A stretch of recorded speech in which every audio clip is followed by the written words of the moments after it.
Dear class 11th students, पिछली 5 videos में हम लोगों ने सेट्स के बेसिक्स, उनका सम करना, ओके, सेट्स का यूनियन, उनका इंटरसेक्शन, ओके, उनका when representation, properties of union, okay, intersection of sets और ढेर सारे प्रॉपर्टीज़ पीछे, डिफिनीशंस, टाइप्स ऑफ सेट्स, ये सब देख चुके हैं। तो इससे पहले की वीडियो देखने के बाद ही ये क्लास देखें तो ज़्यादा अच्छा होगा। आज के क्लास में हम लोग ओके डिसजॉइंट सेट्स, इसका वेन रिप्रेजेंटेशन, डिसजॉइंट सेट्स का वेन से रिप्रेजेंटेशन, प्रॉपर्टीज़ ऑफ इंटरसेक्शन और difference of two sets, okay, और इस डिफरेंस का Venn representation, symmetric difference two sets का क्या होता है, कैसे निकाला जाता है, उसका Venn representation, complements of sets और उसका वेन रिप्रेजेंटेशन, और साथ में हम लोग प्रॉपर्टीज़ ऑफ कॉम्प्लीमेंट और लास्ट में डिमॉर्गन्स लॉ और उसका प्रूफ देखेंगे।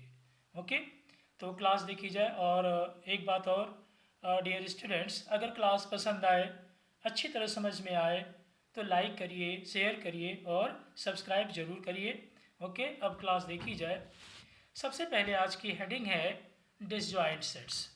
ओके, हम पास दो सेट्स हैं, दो सेट्स ए और बी हैं, और उन दोनों सेट्स में अगर कोई कॉमन एलिमेंट्स ना हो, किसी तरह कोई कॉमन एलिमेंट्स ना हो, तो वो दोनों सेट्स क्या कहलाएंगे? डिसजॉइंट सेट्स कहलाते हैं। Okay, two sets A and B are called disjoint sets if they have no common elements. Okay, इसका मतलब क्या हुआ कि जब हम उसका इंटरसेक्शन उनका निकालेंगे दोनों का, तो क्या आएगा? फाई आएगा, नल सेट आएगा, मतलब इम्प्टी सेट आएगा। राइट, एग्जाम्पल देख लीजिए। एक सेट में एलिमेंट्स क्या हैं? 1 2 3, दूसरे में क्या है? बी में 7 10 11, कोई कॉमन एलिमेंट्स नहीं है, मतलब एक तो ये डिसजॉइंट सेट्स हैं, और जब इनका इंटरसेक्शन निकाला जाएगा तो क्या आएगा? फाई आएगा, या कह सकते हैं कि इंटरसेक्शन फाई है, इसलिए क्या है? डिसजॉइंट सेट्स हैं। ओके, इन डिसजॉइंट सेट्स को अगर हम वेन से दिखाना चाहें, वेन डायग्राम से दिखाना चाहें, तो देखिए हम लोगों ने क्या किया, एकदम क्या बना दिया। पहले तो यूनिवर्सल सेट रेक्टेंगल में ड्रॉ कर लेंगे और दोनों सेट्स को बस अलग अलग ड्रॉ करके छोड़ देंगे। ये शो करेंगे कि ये क्या है? डिसजॉइंट सेट्स हैं। ओके, देखिए यहाँ पे अब properties of intersection of sets, जो कि पिछले वीडियो में कंप्लीट नहीं हुआ था, तो इसको देखते हैं। सबसे पहली प्रॉपर्टीज़ की है properties of intersection of sets.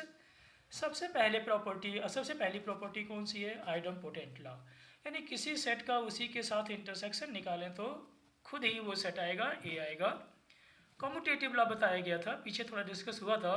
Commutative law मतलब ए इंटरसेक्शन बी, ए को पहले रखा बी को बाद में, और बी को पहले रखें और ए को बाद में, इक्वल आएंगे। तो A intersection B is equal to B intersection C A, ये कौन सा हुआ? कम्यूटेटिव लॉ हुआ। उसके बाद है एसोसिएटिव लॉ। एसोसिएटिव लॉ में देखिए, ए और बी का इंटरसेक्शन पहले फिर सी के साथ निकाला गया, इज इक्वल टू होगा ए और बी का इंटरसेक्शन फिर सी का, इक्वल होंगे। तो ये कौन सा लॉ कहलाता है? Okay, associative law. ओके, अब हम लोग नेक्स्ट प्रॉपर्टी देखें इंटरसेक्शन की। आइडेंटिटी लॉ में दो होते हैं, ए का यदि यू के साथ इंटरसेक्शन निकाले तो आप समझ सकते हैं कि कॉमन सेट कौन सा होगा? ए। और यदि ए का इंटरसेक्शन फाई से निकाला जाए तो क्या आएगा? फाई आएगा। दो आइडेंटिटी लॉ, ए का इंटरसेक्शन यू के साथ ए, कॉमन ए ही हो जाएगा, और ए का यदि फाई से इंटरसेक्शन निकाले तो कुछ भी नहीं मिलेगा। ये क्या हो गया? हम लोगों का आइडेंटिटी लॉ हो गए। उसके बाद डिस्ट्रीब्यूटिव लॉ। किसका distributive law? Intersection of two sets का डिस्ट्रीब्यूटिव लॉ। फर्स्ट देखिए, इसमें दो लॉ होते हैं। डिस्ट्रीब्यूटिव लॉ दो तरह से होता है, दो तरह से डिस्ट्रीब्यूट होता है। इंटरसेक्शन डिस्ट्रीब्यूट होता है किस पे? यूनियन पे। इंटरसेक्शन इज डिस्ट्रीब्यूटिव और यूनियन ऑफ सेट्स। देख लीजिए, A intersection B union, union बीच में है, यहाँ ए इंटरसेक्शन बाहर है, तो इसका ए का बी से इंटरसेक्शन और फिर ए का सी से इंटरसेक्शन, और बीच में क्या आ जाएगा? यूनियन। इस तरह से A intersection B union C, तो ए का इंटरसेक्शन पहले किसके साथ? बी के साथ, और यहाँ क्या आ गया? यूनियन आ गया। और फिर ए का इंटरसेक्शन किसके साथ आ जाएगा? सी से। इसी को कहते हैं कि इंटरसेक्शन डिस्ट्रीब्यूट हो रहा है, यानी इंटरसेक्शन इज डिस्ट्रीब्यूटिव और यूनियन ऑफ सेट्स। ओके, और इसी में डिस्ट्रीब्यूटिव में जो दूसरा है union is distributive over intersection, यानी जैसे हमने ऊपर इंटरसेक्शन को डिस्ट्रीब्यूट किया था यूनियन पे, अब यूनियन डिस्ट्रीब्यूट होता है किस पे, इंटरसेक्शन पे। देख लीजिए साफ साफ कि ए का यूनियन किसके साथ, बी के साथ, फिर यहाँ इंटरसेक्शन आ गया, यहाँ लग जाएगा, और फिर ए का यूनियन किसके साथ, सी के साथ। तो इस तरह से यूनियन जो है वो डिस्ट्रीब्यूट हो गया किस पे, इंटरसेक्शन ऑफ सेट्स पे, राइट। समझ में आ गया कि ए यूनियन यहाँ पे क्या है, बी इंटरसेक्शन सी, डिस्ट्रीब्यूट होगा तो ए यूनियन बी, और फिर बीच में यहाँ इंटरसेक्शन और ए यूनियन सी। तो यहाँ पे यूनियन डिस्ट्रीब्यूट हुआ है किस पे, इंटरसेक्शन पे। ओके, तो इस तरह से ये कौन सी प्रॉपर्टी हो गई, डिस्ट्रीब्यूटिव लॉ हो गया। अब हम लोग डेफिनेशन करेंगे difference of two sets. Okay, A और बी दो सेट्स हैं, राइट। तो ए माइनस बी कैसे प्राप्त करते हैं कि ए माइनस बी मीन्स हुआ कि ए के वे एलिमेंट्स, ए के those elements which are not in B, A के ऐसे एलिमेंट्स हम लिख लेते हैं जो बी में ना हो, तो ए माइनस बी प्राप्त हो जाता है। क्लियरली देखिए लिखा हुआ है, ए और बी दो सेट्स हैं, then A minus B is the set of those elements of A के ऐसे elements which are not in B, जो बी में ना हो। ओके, देखिए इसको मैथमेटिकली लिखा गया है, X such that X belonging in A में तो बिलोंग करें but not belonging in B, right. और b माइनस ए का मतलब क्या हुआ, b में एलिमेंट बिलोंग करें but not belonging in a। तो इस तरह से हम दो सेट्स का डिफरेंस फाइंड आउट कर सकते हैं। एग्जाम्पल यहाँ हम दिखाते हैं, a इज इक्वल टू क्या है 1 2 3 4, b इज इक्वल टू क्या है 4 5 6। a का एक एलिमेंट सिर्फ 4 b में है, यानी वो नहीं लिखा जाएगा। a के ऐसे एलिमेंट लिखने हैं a माइनस बी में जो b में ना हो, तो 1 2 3 4 में कौन सा नहीं है b में, 1 2 3 4 1 2 3, तो 1 2 3 क्या हो गया, a माइनस बी हो गया। समझ में आ गया, a के ऐसे एलिमेंट्स जो b में ना हो वो लिख दिया 1 2 3, तो a माइनस बी मिल गया। b माइनस ए का मतलब क्या हुआ, b माइनस ए का मतलब हुआ कि b के ऐसे एलिमेंट जो a में ना हो, राइट। तो b में है एलिमेंट कौन कौन से, 4 5 6, तो 5 और 6 ऐसे एलिमेंट हैं b के जो a में नहीं है, तो देखिए ये b माइनस ए निकाल आएगा। समझ में आ गया डिफरेंस करना, ओके कि अगर a माइनस बी है तो a के ऐसे एलिमेंट लिखेंगे जो b में ना हो, और b माइनस ए का मतलब b के ऐसे एलिमेंट जो a में ना हो। तो ये क्या था, डिफरेंस ऑफ टू सेट्स। इसका वेन डायग्राम देखिए, ये है वेन डायग्राम, किसका Venn diagram, difference of two sets का। देखिए यहाँ पे तीन तरीके से दिखाया गया है। ये a माइनस बी तब के लिए है जब दोनों में कुछ कॉमन हो, तो सिर्फ a का वो एरिया दिखाया गया, साइड किया गया है जो b में नहीं है। b का देखिए छोड़ दिया गया है ये हिस्सा, राइट, इधर के पास वाला हिस्सा ये छोड़ दिया गया है, तो a का वो हिस्सा यहाँ साइड करना है a माइनस बी में जो सिर्फ a में ही पड़ता हो, b का जो b में जो पड़ेगा उसे छोड़ देंगे। और अगर a सबसेट ऑफ b हो, right, a subset of b हो, तो आप क्या करेंगे, इसे a सबसेट ऑफ b में a माइनस बी निकालने के लिए ये क्या है, b है, और ये अंदर a है, तो a के एरिया को छोड़ के बाकी एरिया ये साइड कर देंगे, तो a माइनस बी हो जाएगा, यानी b का एरिया छोड़ देंगे अंदर, sorry a subset of b है, तो अंदर जो होगा वो a बना है, ठीक है, और बाहर क्या है b का, तो b का वो एरिया ले लेंगे जो a में नहीं है। क्लियर हो गया, ओके। क्या कहा गया है, a माइनस बी का मतलब क्या हुआ, a के वे एरिया जो b में ना हो, सॉरी ध्यान रखिएगा बीच में b बनाइएगा और बाहर क्या बनेगा, a बनेगा, करेक्ट कर लीजिएगा इसे, ओके। a बाहर बनेगा और b अंदर बनेगा, तो a सबसेट ऑफ b हो गया। और अब अगर a और b का इंटरसेक्शन फाई हो, तो a माइनस बी अगर दिखाना होगा तो सिर्फ a का एरिया दिखा देंगे, और b माइनस ए दिखाना होगा तो सिर्फ b का एरिया दिखा देंगे। तो ये हो गया वेन रिप्रेजेंटेशन, राइट। इसको एक बार बीच वाला और समझ लीजिए, a minus B when a is subset of b, ये हमारा यूनिवर्सल सेट हो गया, ये पूरा का पूरा एरिया b का हो गया, ये एरिया कौन सा हो गया, a हो गया, अंदर a डालिएगा, लिखिएगा, बाहर क्या लिखेंगे, b लिखेंगे, और कौन से एरिया a माइनस बी में सेट करेंगे, राइट, क्या लिखा है a माइनस बी, मतलब a का एरिया जो b में ना हो, a minus B, right, a के वे एरिया जो b में ना हो, तो कौन सा एरिया होगा इसमें बेटा, ये सिर्फ होगा, ये थोड़ा सा आप ध्यान रखिएगा। यहाँ क्या करिए, इस जगह क्या करिए, यहाँ पे करेक्ट कर लीजिए, बी इज सबसेट ऑफ ए कर लीजिए, वो ज़्यादा अच्छा रहेगा।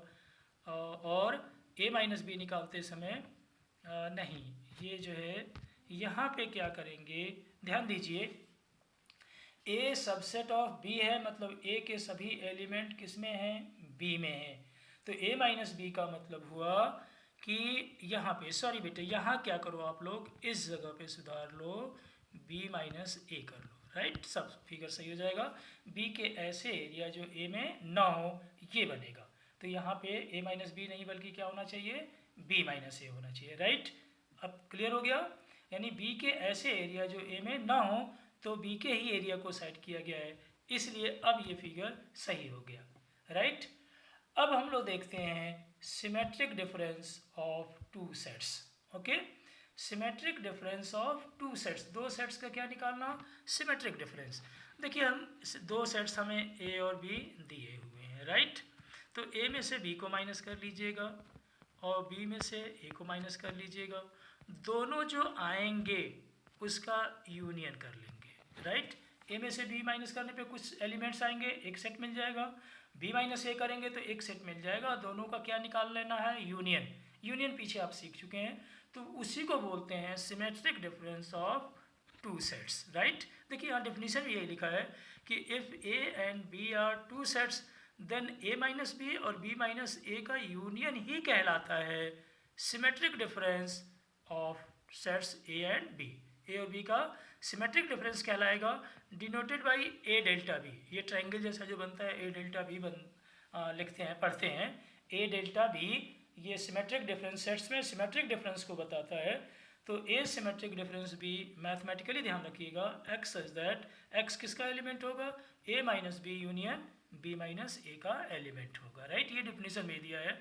एग्जाम्पल देखिए सिमेट्रिक डिफरेंस निकालने का, ए है 3 4 5, ए के एलिमेंट्स क्या हैं, 3 4 5 हैं, बी के एलिमेंट्स क्या हैं, 4 5 6।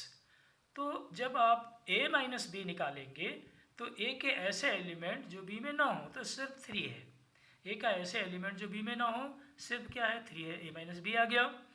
बी माइनस ए का मतलब कि बी के ऐसे एलिमेंट जो ए में ना हो, तो ऐसे एलिमेंट कौन सा है, सिर्फ 6 है, दोनों का यूनियन निकाल देंगे तो 3 6 का सेट मिल जाएगा।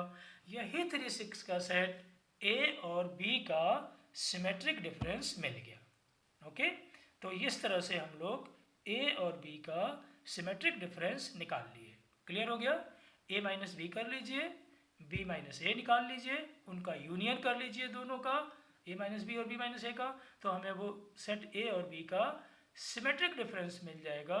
ओके, उम्मीद करें। अब इसका जरा वेन डायग्राम से रिप्रेजेंटेशन देखिए कि ए माइनस बी और बी माइनस ए का यूनियन है, पीछे वेन डायग्राम से यूनियन बता चुके हैं, उसको भी ध्यान रखिए। तो यूनियन कैसे किया जाता है, ये देखिए हम सिमेट्रिक डिफरेंस का वेन डायग्राम बता रहे हैं, आसान है।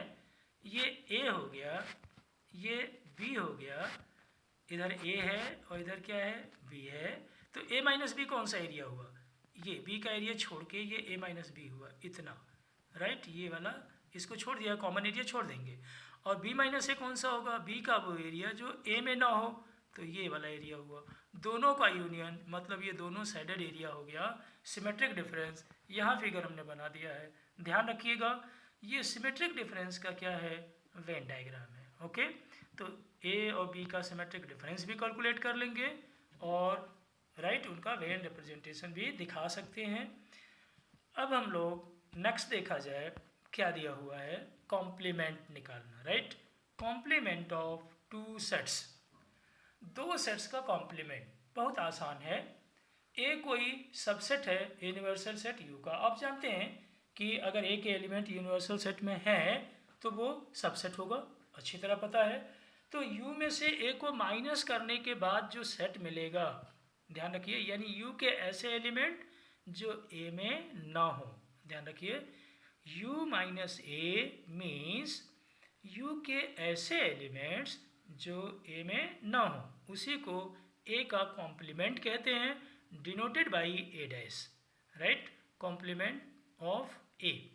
Is called complement of A dash नहीं यहाँ बनेगा, कॉम्प्लीमेंट ऑफ ए कहलाता है, डिनोटेड बाई ए डैश। किससे डिनोट होता है? ए डैश से। ए डैश अभी परिभाषा बता, ए डैश मतलब कॉम्प्लीमेंट ऑफ ए सेट, उसका मतलब U minus A. U minus A मतलब यू के ऐसे एलिमेंट जो ए में ना हो, यानी x belonging in you but x not belonging in A. You के ऐसे अवयव जो यू में तो हो बट ए में ना हो। एक एग्जाम्पल देखिए, यहाँ पे हम लोगों का यूनिवर्सल सेट दिया हुआ है, राइट। 1 2 3 4 5 6 7, 1 से 7 तक के एलिमेंट्स दिए हैं। ए कितना दिया है? 1 3 6, राइट। इसका मतलब यू के 1 3 6 वाले अवयव छोड़ दिए जाएंगे, एलिमेंट्स 1 3 6 छोड़ दिया जाएगा। क्या बचेगा जरा बताइए? 1 3 6 छोड़ने के बाद 2 बचेगा, 4 बचेगा, 5 और 7। इसका मतलब हम लोगों ने क्या निकाल लिया? ए कॉम्प्लीमेंट निकाल लिया, राइट। ए कॉम्प्लीमेंट मतलब ए के ऊपर ऐसे डैश बना देंगे, ओके। तो ए कॉम्प्लीमेंट की डेफिनेशन क्या थी? यूनिवर्सल सेट के ऐसे elements, those element of universal set which are not in A, तो वो ए का कॉम्प्लीमेंट निकल आता है। क्लियर हुआ? इसका वेन डायग्राम से देखिए, बड़ा सिंपल ये वेन डायग्राम इसका है। ये हम लोगों का पूरा रेक्टेंगल वेन डायग्राम है, ये ए सेट है। तो ए सेट के एलिमेंट छोड़ देने थे, इसका मतलब यू का ये सारा एरिया सेट कर देंगे। ये क्या आ जाएगा? ए कॉम्प्लीमेंट आ जाएगा। ए का एरिया नहीं कहाँ सेट करना है, राइट। यू के ए के बाहर के, यू के अंदर के जितने भी ये एरिया होंगे वो यहाँ बना हुआ है, देख लीजिए। ए कॉम्प्लीमेंट का फिगर बना हुआ है, पूरा यूनिवर्सल सेट है, ओके। और यहाँ पे जो क्वेश्चन था वो क्लियरली मैंने लिख भी दिया है कि A dash is equal to U minus A and those element of U which are not in A, और 2 4 5 7 आ गया था इस क्वेश्चन से, राइट। ए का कॉम्प्लीमेंट निकालना था इसमें, ए कॉम्प्लीमेंट हम लोगों ने इसमें फाइंड आउट किया है। वेन डायग्राम रिप्रेजेंटेशन भी क्लियर हो गया होगा। अब प्रॉपर्टीज ऑफ कॉम्प्लीमेंट, ओके। इसकी प्रॉपर्टीज देखी जाए। अगर किसी सेट का कॉम्प्लीमेंट का फिर से कॉम्प्लीमेंट निकाल दें, मतलब ए का डैश निकला हुआ है कॉम्प्लीमेंट, फिर से कॉम्प्लीमेंट निकाल दें तो वो ए आ जाएगा। क्लियर हो गया? क्या कहा कि किसी सेट का कॉम्प्लीमेंट का फिर से कॉम्प्लीमेंट निकाल दें तो वही सेट ए आ जाएगा, राइट। तो ये पहली प्रॉपर्टी है।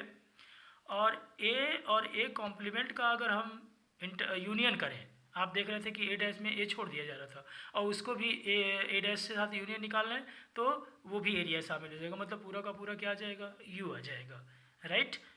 उसके बाद तीसरी प्रॉपर्टी है इसकी कॉम्प्लीमेंट की, कि अगर कोई सेट ए है और उसके कॉम्प्लीमेंट के साथ अगर इंटरसेक्शन निकालें तो आप जानते हैं कोई एलिमेंट, ए कॉम्प्लीमेंट ए के बाहर का था, तो ए और ए डैश में कोई एलिमेंट कॉमन नहीं होता है, मतलब उनका इंटरसेक्शन क्या आ जाएगा?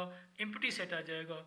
इसका मतलब फाई आ जाएगा, मतलब इनके इंटरसेक्शन में कोई एलिमेंट नहीं होगा।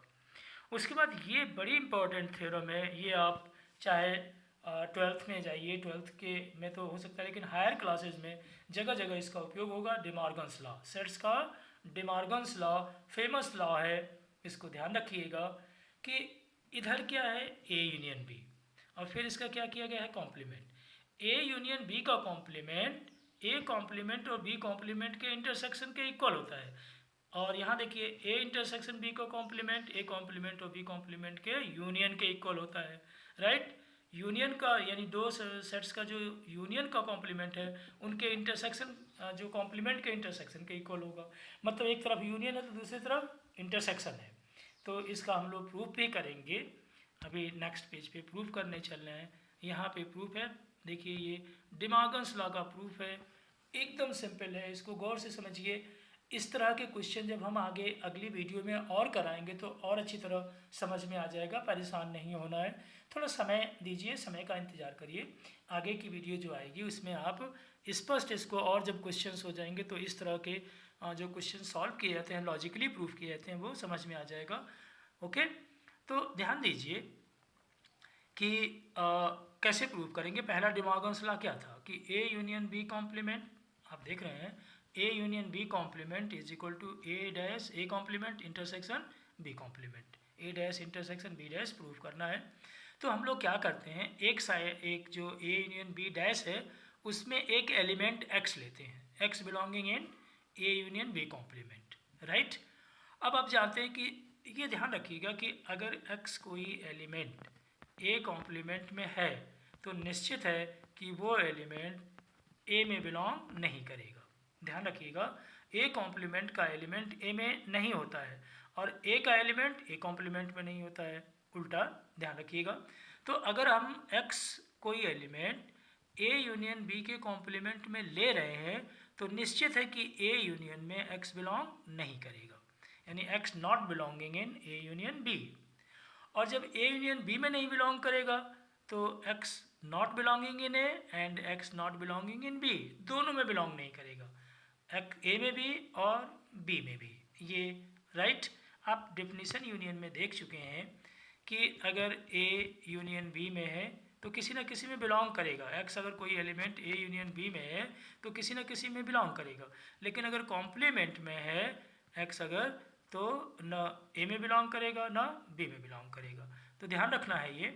तो x अगर A यूनियन B में नहीं है तो x A में भी बिलोंग नहीं करेगा एंड x B में भी नहीं बिलोंग करेगा। और जब A में नहीं बिलोंग करेगा तो कहाँ बिलोंग करेगा? A डैश में। और B में नहीं बिलोंग करेगा तो कहाँ बिलोंग करेगा? B डैश में। और यही तो इंटरसेक्शन की डेफिनेशन थी कि अगर x A में भी हो एंड x B में भी हो, एंड जरूर यहाँ लिखा हो, एंड B में भी हो, तो x A इंटरसेक्शन B में बिलोंग करता है, राइट। तो आप ध्यान दीजिए कि x अगर A डैश में भी है एंड x, ध्यान रखिए यहाँ एंड लिखा होना चाहिए, अगर और लिखा होगा तो यूनियन में बिलोंग करेगा, एंड तो यहाँ लिखा है तो x किस में बिलोंग कर जाएगा? A dash intersection B dash में। और ये एरो जो डबल साइड में बना है, एक साइड में बनाएंगे तो गलत हो जाएगा, दोनों साइड में बनाएंगे इम्प्लाइज एंड इम्प्लाइड दैट, मतलब दोनों तरफ चलता है रिजल्ट, इसलिए ये एरो हर जगह बन जाएगा। इस तरह से जो एलिमेंट हम लोगों ने A यूनियन B डैश का लिया था वो A dash intersection B dash में पहुंच गया, राइट। इसलिए ये दोनों क्या हो जाएंगे? इक्वल हो जाएंगे। क्लियर हो गया? इसी तरह से प्रूफ करते हैं इसको लॉजिकली। ओके, अभी इस तरह के क्वेश्चन बहुत आएंगे, परेशान नहीं होना है। ध्यान रखिए नॉट बिलोंग तो A में भी नहीं करेगा एंड B में भी नहीं करेगा। अब दूसरा जो डे मॉर्गन्स लॉ है, A intersection B complement is equal to A complement union B complement, इसको भी उसी तरह से ध्यान दीजिएगा।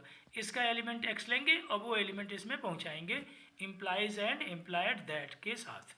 ओके, तो देखिए हमने इसका एक एलिमेंट ले लिया, A इंटरसेक्शन B कॉम्प्लीमेंट का x एक एलिमेंट ले लिया गया, तो निश्चित है कि जब कॉम्प्लीमेंट हटेगा तो x नहीं बिलोंग करेगा इंटरसेक्शन B में।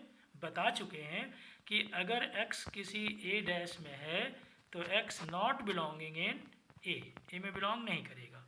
ओके, तो क्या देखा हम लोगों ने? x एक element A intersection B complement का लेंगे, अगर बिलोंग कर रहा है तो x not belonging in A intersection B, और इंटरसेक्शन में नहीं बिलोंग करेगा तो ना A में होगा ना B में होगा, तो x not belonging in A और x not belonging in B, ना A में होगा ना B में होगा, ये तो श्योर है। और अब x नहीं बिलोंग करेगा A में तो A डैश में बिलोंग करेगा, x not belonging in B मतलब किस में बिलोंग करेगा? B डैश में। यहाँ और है तो यूनियन में जाएगा। ये डेफिनेशन थी कि अगर x A में है और x B में है, डेफिनेशन देख लीजिएगा, पीछे की जरूर वीडियो देख लीजिए, तो x belonging in A union B होता था, right. x belonging in A और x बिलोंगिंग इन B का मतलब होता है x belonging in A union B। तो वही कंडीशन यहाँ आ गई कि x belonging in A dash और x बिलोंगिंग इन B डैश, इसका मतलब x belonging in A dash union B dash हो जाएगा। इसका मतलब जो एलिमेंट हम लोगों ने A इंटरसेक्शन B डैश का लिया था वो A dash union B dash में पहुँच गया, इसलिए ये दोनों इक्वल हो जाएंगे। लेकिन ध्यान रखना है फिर इसमें भी कि ये इम्प्लाइज एंड इम्प्लाइड दैट का साइन जरूर बनेगा, चिन्ह जरूर बनेगा, ये साइन है। ओके, तो इस तरह से ने हम लोगों ने डे मॉर्गन्स लॉ को प्रूव कर दिया है। ओके, ध्यान रखना इसमें कुछ नहीं है, 2-3 बार इसको करिए भी, देखिए कि कैसे जा रहा है। अगर इसमें कॉम्प्लीमेंट में नहीं बिलोंग कर रहा है तो A बिलोंग कर रहा है, कॉम्प्लीमेंट में बिलोंग करेगा तो A यूनियन B में बिलोंग नहीं करेगा। उसी तरह यहाँ भी है, कॉम्प्लीमेंट में बिलोंग करेगा इंटरसेक्शन के तो इंटरसेक्शन में नहीं बिलोंग करेगा, उनके कॉम्प्लीमेंट हटेगा तो, राइट। अब एक और छोटा सा प्रूफ है, एकदम सिंपल है, इसमें कुछ लॉजिक नहीं है। देखिए यहाँ पे A डैश A सेट का कॉम्प्लीमेंट का फिर से कॉम्प्लीमेंट पे क्या आ जाएगा? A आ जाएगा। इसको बड़ा लाइटली समझिएगा, इसमें है कुछ नहीं। x वही इसी तरह से x इसका एलिमेंट ले लें, x belonging in A dash complement, यानी ए डैश टू डैश, तो इस ऊपर वाले डैश को हटाएंगे तो ए डैश में नहीं बिलोंग करेगा, और जब ए के ऊपर का डैश हटाएंगे तो ए में ये बिलोंग करेगा, राइट। देखिए बिलोंग करेगा तो इसमें एक डैश हटाएंगे तो नहीं बिलोंग करेगा, और नहीं बिलोंग करेगा तो डैश हटाएंगे तो बिलोंग करेगा। इसका मतलब जो एलिमेंट हम लोगों ने ए डैश के डैश में लिया है वही ए में आ गया, इसलिए ए डैश का डैश किसके इक्वल आ गया, ए के इक्वल आ गया, राइट। तो आज के वीडियो में बस इतना ही। अच्छा लगा हो वीडियो तो लाइक करिए, सब्सक्राइब करिए और शेयर करिए, ओके। इससे उत्साहवर्धन होता है टीचर का, ओके। और अब नेक्स्ट टर्म पे देखेंगे, तब तक के लिए बाय।